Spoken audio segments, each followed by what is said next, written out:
Hey everyone! Another productive day. Kailangan kong i-fix ang aking garden box kasi gusto ko i-spread yung aking calathea. Tapos, kasi naninilaw din sila kapag bumababa ang lupa. So, kailangan ayusin ko sila. At saka, nasakop ko kasi yung boundary stone. So, ayan.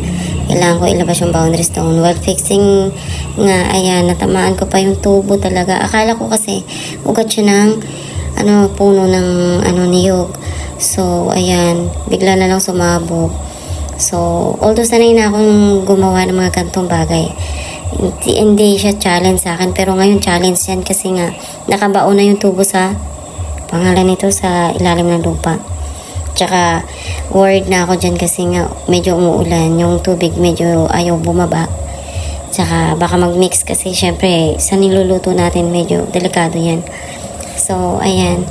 Medyo naiinis na rin ako dyan. Pero kasi moral lesson pala guys is, pag may boundary stone na ganyan, kailangan ilabas. Hindi, kailangan pumasok tayo sa property natin. Huwag natin sakupin yun. So, which is, ako kasi, lack of knowledge ako about sa ganyan. At least, I learn a lesson. Tapos, pagka may ganyan, agad-agad yan, inaayos ko. Kasi ayoko hinihintay na saka ko na lang ayusin. Hindi. On the spot, pag alam kong nakakapirwisyo ako, tatanggalin ko agad yun. So, ayan.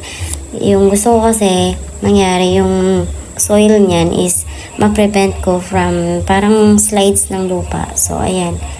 Ayan din. Hindi halata, hindi obvious na nasira ko yung tubo. At dito sa kabila naman is spread out ko nga dyan yung another calathea.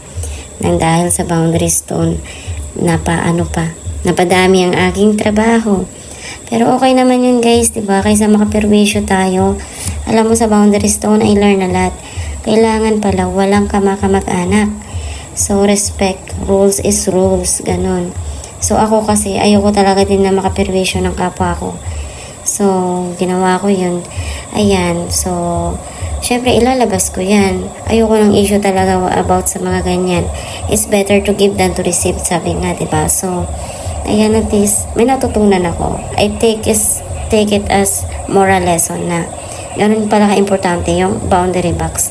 So, respect sa another property. So, thanks for watching.